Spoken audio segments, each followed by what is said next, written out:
ಆಶ್ರಮದ ಹೆಸರು ಸದ್ಗುರು ಸದಾನಂದ ಆಶ್ರಮ ಅಂತ ಹೇಳಿ. ಇದು BDA ಹತ್ರ ಇರುವಂಥ ಒಂದು ಚಕ್ರವರ್ತಿ ಬಡಾವಣೆಯಲ್ಲಿ ಈ ಆಶ್ರಮ ಇದೆ. ಈ ಆಶ್ರಮಕ್ಕೆ ನಾನು ಈಗ ಸುಮಾರು ಒಂದು 7-8 ವರ್ಷಗಳಿಂದ ಸತತವಾಗಿ ನಾನು ಬರ್ತಾ ಇದ್ದೀನಿ. ಇಲ್ಲಿಗೆ ಬರೋದಕ್ಕೆ ನಾನು ಮುಖ್ಯ ಕಾರಣ ಏನು ಅಂದರೆ, ನನಗೆ ತುಂಬ ನಾನು ಒಂದು ದುಃಖದ ನಮ್ಮ ಕುಟುಂಬದ ವಿಷಯದಲ್ಲಿ, ಮಕ್ಕಳ ವಿಷಯದಲ್ಲಿ, ಮಗನ ವಿಷಯದಲ್ಲಿ ನನಗೆ ತುಂಬ ದುಃಖದಲ್ಲಿ ನಾನು ನಮ್ಮ ಕುಟುಂಬ ಮುಳುಗಿತ್ತು. ಆ ಸಂದರ್ಭದಲ್ಲಿ ನನಗೆ ಒಬ್ಬರು ನನ್ನ ತಂಗಿಗೆ ಪರಿಚಯ ಇರುವಂಥ ಒಬ್ಬರು ಸಾಧುಗಳು ಈ ಆಶ್ರಮಕ್ಕೆ ಹೋಗಿ ಅಂತ ನನಗೆ ಹೇಳಿದರು. ಆ ಸಲುವಾಗಿ ನಾನು ಈ ಆಶ್ರಮನ ಮೊದಲು ಹುಡ್ಕೊಂಡು ಬಂದ ನಂತರ ನಾನು ಮೊದಲನೇ ದಿನವೇ ನನಗೆ ಇಲ್ಲಿದ್ದಂಥ ಒಬ್ಬರು ಮ್ಯಾನೇಜರು ಭೈರಪ್ಪ ಅಂತ ಇದ್ದರು. ಅವರು ನನಗೆ, ನಾನು ಸಂಜೆ ಒಂದು 7 ಗಂಟೆ ಸುಮಾರಿಗೆ ಬಂದಾಗ ಇಲ್ಲಿ ಯಾರೂ ಜನ ಇರಲಿಲ್ಲ. ಏನು ಇದು ಇಷ್ಟೊಂದು ಪವಾಡ ಇದೆ ಅಂತ ಹೇಳ್ತಾ ಇದ್ದಾರೆ, ಈ ಆಶ್ರಮಕ್ಕೆ ಬಂದೆ, ಯಾರೂ ಇಲ್ವಲ್ಲ ಜನ ಅಂತ ಹೇಳಿ ನಾನು ವಾಪಸ್ ಹೋಗೋಕ್ಕೆ ಇದೇ ಥರ ಆಶ್ರಮ ಇಲ್ಲಿ ಕೆಳಗಡೆ ಇರುವಂಥ ಸದ್ಗುರು ಸದಾನಂದರ ಒಂದು ಪಾದಕ್ಕೆ ನಮಸ್ಕಾರ ಮಾಡಿಕೊಂಡು ಹೊರಡಕ್ಕೆ ಹೋದೆ. ಆಗ ಅವರು ಮ್ಯಾನೇಜರ್ ಕೇಳಿದ್ರು, ಯಾಕಮ್ಮ ಹೋಗ್ತಾ ಇದ್ದೀರಾ ಅಂದರು. ಇಲ್ಲ ಯಾರೂ ಜನ ಇಲ್ಲ, ಏನಿಲ್ಲ, ಅದಕ್ಕೆ ನಾನು ಹೋಗ್ತಾ ಇದ್ದೀನಿ ಹಿಂಗೆ ಹೇಳಿದರು. ಈ ಆಶ್ರಮಕ್ಕೆ ಹೋಗಿ ಗುರುಗಳ ಆಶೀರ್ವಾದ ಪಡ್ಕೊಳ್ಳಿ ಅಂತ ಹೇಳಿದರು, ಬಂದೆ ನಾನು ಅಂತ ಹೇಳಿದೆ. ಆಗ ಇಲ್ಲ, ಇಲ್ಲಿ ಇನ್ನೊಂದು 7-8 ಗಂಟೆಗೆ ಆರತಿ ಆಗುತ್ತೆ, ಈಗ 7:15, ಮುಂಚೆ 8 ಗಂಟೆಗೆ ಇತ್ತು. 8 ಗಂಟೆಗೆ ಆರತಿ ಆಗುತ್ತೆ, ನೀವು ಆರತಿ ಮುಗಿಸ್ಕೊಂಡು ಪ್ರಸಾದ ತೊಗೊಂಡೇ ಹೋಗಬೇಕು, ಒಂದು ಪಾದಪೂಜೆನೂ ಅರ್ಚನೆನೂ ನೀವು ಮಾಡಬೇಕು ಅಂತ ಹೇಳಿ ನನ್ನ ಕೈಯಲ್ಲಿ ಅರ್ಚನೆ ಮಾಡಿಸಿ ಒಂದು ಪಾದಕ್ಕೆ ನಮಸ್ಕಾರ ಮಾಡಿದ್ರು. ಅವತ್ತೇ ನನಗೆ, ಆ ಕ್ಷಣವೇ ನನಗೆ ಏನೋ ಇಲ್ಲಿ ಒಂದು ಶಕ್ತಿ ಇದೆ ಅಂತ ಒಂದು ಅನುಭವ ನನಗೆ ಆಯಿತು.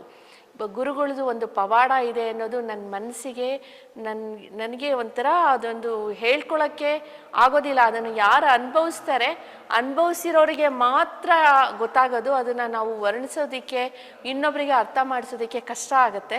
ಆ ಅನುಭವ ನನಗೆ ಆಯಿತು.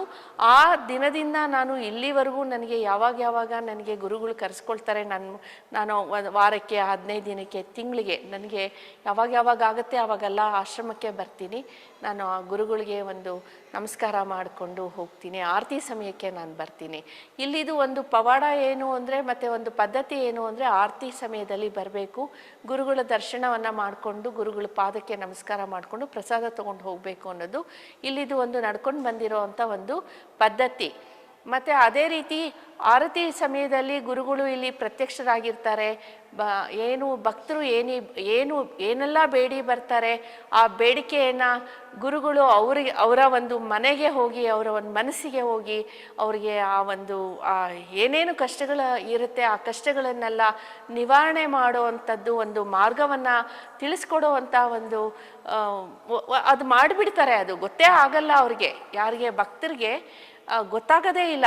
ಅವ್ರು ಏನೋ ಕೇಳ್ಕೊಂಡು ಬಂದಿರ್ತಾರೆ, ಗುರುಗಳ ಹತ್ರ ಕಷ್ಟ ಹೇಳ್ಕೊಂಡು ಬಂದಿದ್ರೆ ಅಲ್ಲೇ ಒಂದು ಪರಿಹಾರ ಅವ್ರಿಗೆ ಮನೆಗೆ ಹೋಗೋ ಅಷ್ಟರಲ್ಲೇ ಯಾರೋ ಬರೋದು, ಅವ್ರನ್ನ ಭೇಟಿ ಆಗೋದು, ಅಥವಾ ಅವ್ರಿಗೆ ಇನ್ನೊಬ್ರು ಸಂಪರ್ಕಕ್ಕೆ ಸಿಗೋದು, ಅವ್ರಲ್ಲಿಗೆ ಕರ್ಕೊಂಡೋಗೋದು. ಈಗ ಅವ್ರ ಮನೆಯಲ್ಲಿ ಒಬ್ರಿಗೆ ಆರೋಗ್ಯ ಸರಿ ಇಲ್ಲ, ನನ್ನ ಮಗುಗೆ ಹಿಂಗಾಗಿದೆ, ನನ್ನ ಗಂಡನಿಗೆ ಹಿಂಗಾಗಿದೆ, ನನ್ನ ತಾಯಿಗೆ ಹಿಂಗಾಗಿದೆ, ನನ್ನ ಅತ್ತೆ ಮಾವಿಗೆ ಹಿಂಗಾಗಿದೆ, ಪಾರ್ ಮಾಡಪ್ಪ ಅಂತ ಕೇಳ್ಕೊಂಡು ಅವ್ರು ಇಲ್ಲಿಗೆ ಬಂದರೆ, ಉದಾಹರಣೆಗೆ ನಾನು ಹೇಳ್ತಾ ಇದ್ದೀನಿ, ಆಗಲೇ ಅವರಲ್ಲಿ ಮುಗಿಸ್ಕೊಂಡು ಹೋಗೋ ಅಷ್ಟರಲ್ಲಿ ಅವ್ರಿಗೆ ಯಾರ್ದೋ ಒಂದು ಸಂಪರ್ಕ ಆಗೋಗ್ಬಿಡುತ್ತೆ. ಇಂಥ ಕಡೆ ಚಿಕಿತ್ಸೆ ಮಾಡು ಹೋಗು, ಇಂಥ ಕಡೆ ನಿನಗೆ ಅದಕ್ಕೆ ಒಂದು ಪರಿಹಾರ ಸಿಗುತ್ತೆ, ಔಷಧಿ ಸಿಗುತ್ತೆ. ಆ ಥರ ಒಂದು ಮಾರ್ಗವನ್ನು, ದಾರಿಯನ್ನು ಗುರುಗಳು ತೋರಿಸೋ ಅಂಥದ್ದು ಸಾಕಷ್ಟು ಪವಾಡಗಳು ಇಲ್ಲಿ ನಡೆದಿರೋ ಅಂಥದ್ದು ನನ್ನ ಕಿವಿಗೂ ಬಿದ್ದಿದೆ. ಸ್ವತಃ ನಾನು ಕೂಡ ಅನುಭವಿಸಿದ್ದೀನಿ. ಮತ್ತು ಇಲ್ಲಿ ಈ ಆಶ್ರಮದ ಇನ್ನೊಂದು ವಿಶೇಷ ಏನು ಅಂತ ಹೇಳಿದರೆ, ಈ ಆಶ್ರಮ ಬರೀ ಭಕ್ತರಿಂದಲೇ ನಡೆಯುತ್ತೆ. ಭಕ್ತರು ಕೊಡೋ ಅಂಥ ಏನೋ ಒಂದು ಸಹಾಯ ಅಂದರೆ, ಅವರ ಒಂದು ಕೋರಿಕೆಗಳನ್ನ ಆ ಗುರುಗಳು ನೆರವೇರಿಸ್ಕೊಟ್ಟಾಗ ಅವ್ರ ಮನಸ್ಸಿಗೆ ಬಂದಂಥದ್ದು ಏನೋ ಯಥಾಶಕ್ತಿ ಏನು ಭಕ್ತರು ಕೊಡ್ತಾರೆ, ಏನಾದರೂ ಆಗಿರ್ಬೋದು. ನಾನು ಆವಾಗ ಭೈರಪ್ಪ ಅನ್ನೋರು ಹೇಳಿದರು, ಏನೇನೆಲ್ಲ ಕೊಡ್ಬೋದು ಇಲ್ಲಿಗೆ ಅಂದರೆ, ಉಪ್ಪಿಂದ ಕಾಳುಮೆಣಸಿಂದ ನೀವು ಏನು ಬೇಕಾದರೆ ಇಲ್ಲಿಗೆ ಆಶ್ರಮಕ್ಕೆ ಕೊಡ್ಬೋದಮ್ಮ, ಎಲ್ಲ ಆಶ್ರಮ ಸ್ವೀಕರಿಸುತ್ತೆ. ಮತ್ತು ಇಲ್ಲಿ ದಿನ ಬೆಳಗ್ಗೆ, ಮಧ್ಯಾಹ್ನ, ರಾತ್ರಿ ದಾಸೋಹಗಳಾಗುತ್ತೆ. ಆ ದಾಸೋಹಕ್ಕೆ ಭಕ್ತರುಗಳು ಕೊಡ್ತಾರೆ. ಮತ್ತು ಭಕ್ತರೇ ಇಲ್ಲಿ ನನಗೆ ಇನ್ನೊಂದು ವಿಶೇಷ ಏನಂದರೆ, ಭಕ್ತರು ನಾವೆಲ್ಲ ನೋಡಿ ಭಕ್ತರು ಅಂತ ಹೇಳ್ಕೊಂಡು ಅಥವಾ ಒಂದು ಡಿವೋಟಿ ಅಂತ ಹೇಳ್ಕೊಂಡು ಬರ್ತೀವಿ, ಆರತಿ ಸಮಯಕ್ಕೆ ನಾವು ಆರತಿ ಮಾಡ್ಕೊಂಡು ಪ್ರಸಾದ ತೊಗೊಂಡು ಹೋಗ್ಬಿಡ್ತೀವಿ. ಆದರೆ ಇಲ್ಲಿ ನಿಜವಾಗ್ಲೂ ಎಂತೆಂಥ ಭಕ್ತರಿದ್ದಾರೆ ಅಂದರೆ ಅವರೇ ಸ್ವಚ್ಛಗೊಳಿಸ್ತಾರೆ, ಊಟ ಆದಮೇಲೆ ಪಾತ್ರೆ ತೊಳಿತಾರೆ. ಈ ಥರದ್ದೆಲ್ಲ ಭಕ್ತರು ಮಾಡ್ತಾರೆ ಅಂದರೆ ಅದು ಈ ಆಶ್ರಮ ಬಿಟ್ಟರೆ ಬೇರೆ ಯಾವ ಆಶ್ರಮದಲ್ಲೂ ಬೇರೆ ದುಡ್ಡು ತಗೊಂಡು ಅಥವಾ ಕೆಲಸಕ್ಕೆ ಅಂತ ಸೇರಿ ಮಾಡೋದು ಅದು ಬೇರೆ. ಆದರೆ ವಿಶೇಷ ಏನು ಅಂದರೆ ಆ ಥರ ಅವರೇ ಪಾತ್ರೆ ತೊಳೆಯೋದು, ಅವರೇ ಇಲ್ಲಿ ಕಸ ಗುಡಿಸೋದು, ಸ್ವಚ್ಛಗೊಳಿಸೋದು, ಈ ಥರದ್ದೆಲ್ಲ ಮಾಡೋದಿದೆಯಲ್ಲ ಆ ಭಕ್ತರಿಗೆ ಇನ್ನೆಷ್ಟು ಪವಾಡ ಅಂದರೆ ಅವ್ರ ಮನಸ್ಸಿಗೆ ಬರಬೇಕು. ಬರದೆ ಯಾರೂ ಮಾಡಲ್ಲ. ಪ್ರತಿನಿತ್ಯ ಇಲ್ಲಿ ಕನಿಷ್ಠ ಅಂದರೂ ನಾನು ಕಣ್ಣಿಂದ ನೋಡಿರೋವಂಥದ್ದು ಗುರುವಾರ ಸೋಮವಾರನ ಹೊರತುಪಡಿಸಿ ಒಂದು 400 ಜನನಾದರೂ ಪ್ರತಿನಿತ್ಯ ಊಟ ಮಾಡ್ತಾರೆ, ಪ್ರಸಾದ ಸೇವನೆ ಮಾಡ್ತಾರೆ. ಅಷ್ಟು ಪ್ರಸಾದ ಪ್ರತಿದಿನ ದಾಸೋಹ ಆಗೋದು ಅಷ್ಟು ಏನು ಸುಲಭದ ಮಾತಲ್ಲ. ಅದು ಪವಾಡ ಇದ್ದರೆ, ಸ್ಥಳ ಮಹಿಮೆ ಇದ್ದರೆ ಮಾತ್ರ ಆಗೋದು.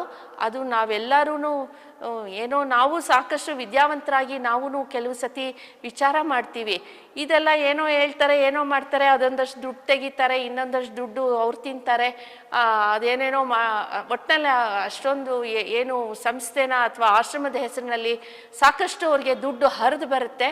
ಅದನ್ನು ಮ್ಯಾನೇಜ್ ಮಾಡೋರು ಅವರು ಎಲ್ಲ ನಿರ್ವಹಿಸ್ತಾರೆ ಅನ್ನೋವಂಥದ್ದು ಬೇರೆ ಬೇರೆ ಆಶ್ರಮಗಳಿಗೆ. ಆದರೆ ಈ ಆಶ್ರಮ ಆ ಥರ ಅಲ್ಲ. ಈ ಆಶ್ರಮ ಒಂದು ಇಲ್ಲಿವರೆಗೂ ಯಾವುದೋ ಒಂದು ಕಪ್ಪು ಚುಕ್ಕೆ ಇಲ್ದಂಗೆ ಇಲ್ಲೇನೋ ಅವ್ಯವಹಾರ ಆಗೋಗ್ಬಿಟ್ಟಿದೆ, ಯಾರೋ ತಿನ್ಬಿಟ್ರು, ಯಾರೋ ಏನೋ ಮೋಸ ಮಾಡಿಬಿಟ್ರು, ವಂಚನೆ ಮಾಡಿಬಿಟ್ರು, ಭಕ್ತರ ಹೆಸರಿನಲ್ಲಿ ಭಕ್ತರಿಂದ ಎಲ್ಲ ಏನು ವಸೂಲು ಮಾಡಿದ್ರು, ಏನೋ ಆ ಪೂಜೆ ಈ ಪೂಜೆ ಅಂತ ಹೇಳಿ ವಸೂಲು ಮಾಡಿದ್ರು. ಆ ಥರದ್ದು ಯಾವುದೂ ಇಲ್ಲ. ನಿಮಗೆ ಭಕ್ತರಿಗೆ ಅನಿಸಿದ್ರೆ ಕೊಡ್ಬೋದು, ಇಲ್ಲದೇ ಇದ್ರೆ ಇಲ್ಲ. ಪ್ರತಿನಿತ್ಯ ಆರತಿ ಟೈಮಲ್ಲಿ ಜನ ನೋಡಿದ್ರೆ ಅಲ್ಲಿ ಆರತಿನಿಗೆ ಕಾಣಿಸೋದೇ ಇಲ್ಲ ಜನ, ಆದರೆ ದಾಸೋಹಕ್ಕೆ ನೋಡಿದ್ರೆ ಎಷ್ಟೊಂದು ಜನ ಕಾಣಿಸ್ತಾರೆ. ಇದನ್ನೆಲ್ಲ ನಾವು ನೋಡಿರೋರು, ಪ್ರತ್ಯಕ್ಷವಾಗಿ ನೋಡಿರೋ ಅಂಥವಳು ನಾನು. ಇದನ್ನು ಆ ಗುರುಗಳಿಗೆ ನಾನು ನಂಬಿ ಬರೋ ಅಂಥವಳು ನಾನು. ಕಣ್ಣಾರೆ ನೋಡಿರೋ ಅಂಥದ್ದು. ಈ ಆಶ್ರಮಕ್ಕೆ ಇದರದೇ ಆದಂಥ ಒಂದು ಪವಾಡ ಇದೆ, ಗುರುಗಳ ಮಹಿಮೆ ಇದೆ. ಗುರುಗಳು ನಿಜವಾಗ್ಲೂ ಅವಧೂತರು. ಅವರು ಏನು ಅವ್ರು ಕೇಳಿದ್ದನ್ನೆಲ್ಲ ಕೊಡೋ ಅಂಥದ್ದು. ಮತ್ತು ನನಗೆ ಆ ಭೈರಪ್ಪ ಅನ್ನೋರು ಮ್ಯಾನೇಜರ್ ಅವಾಗ ಹೇಳಿದರು, ಅಮ್ಮ ಈ ಆಶ್ರಮಕ್ಕೆ ನೀವು ಬಂದರೆ ನೀವು ಯಾವ ದೇವ್ರಿಗೂ ಹೋಗೋದು ಬೇಡ, ಯಾವ ದೇವಸ್ಥಾನಕ್ಕೂ ಹೋಗೋದು ಬೇಡ, ಏನೂ ಬೇಡ ಅಮ್ಮ. ಇಲ್ಲಿ ಎಲ್ಲೂ ಆಗದೆ ಇರೋದು ಇಲ್ಲಿ ಆಗತ್ತೆ. ಇಲ್ಲೂ ಆಗಲಿಲ್ಲ ಅಂದರೆ ಅದು ನಮ್ಮ ಕರ್ಮ, ನಾವು ಏನೇನು ಪಡ್ಕೊಂಡು ಬಂದಿರ್ತೀವೋ ಅದು. ಬಟ್ ಏನೇ ನಾವು ಪಾಪ ಕರ್ಮಗಳನ್ನು ನಾವು ಮಾಡಿ ಹುಟ್ಟಿದ್ರೂ ಅಂದರೆ ಮನುಷ್ಯನಾದವನು ಈ ಗುರುಗಳು ಅವ್ರಿಗೆ ಹೇಳಿ ಒಂದು ಸಹಾಯ ಮಾಡಿಸ್ತಾರೆ ಅನ್ನೋ ಅಂಥದ್ದು. ನಾವು ಯಾಕೆ ಗುರುಗಳನ್ನ ಯಾವಾಗಲೂ ಎಲ್ಲರೂ ಗುರುಗಳನ್ನ ಆರಾಧಿಸ್ತಾರೆ, ಎಲ್ಲರೂ ಗುರುಗಳನ್ನ ಪೂಜೆ ಮಾಡ್ತಾರೆ, ಗುರುಗಳ ಆಶ್ರಮಕ್ಕೆ ಹೋಗ್ತಾರೆ, ಮಂದಿರಗಳಿಗೆ ಹೋಗ್ತಾರೆ, ಗುರುಭಜನೆಗಳನ್ನ ಮಾಡ್ತಾರೆ ಅಂದರೆ ಎಷ್ಟು ಕಷ್ಟಗಳಿದ್ರೂ ಆ ಗುರುಗಳು ಸ್ನೇಹಿತರ ರೂಪದಲ್ಲಿ ಹೋಗಿ ನಮಗೆ ಬೇರೆ ಆಯಾ ದೇವರುಗಳಿಗೆ ಅಥವಾ ಆಯಾ ಒಂದು ಬೇರೆ ರೂಪದಲ್ಲಿ ನಮಗೆ ಸಹಾಯ ಮಾಡ್ತಾರೆ, ಸ್ನೇಹಿತರಾಗಿ ಸಹಾಯ ಮಾಡ್ತಾರೆ ಅನ್ನೋದು ಒಂದು ನಂಬಿಕೆ ನಮಗೆ.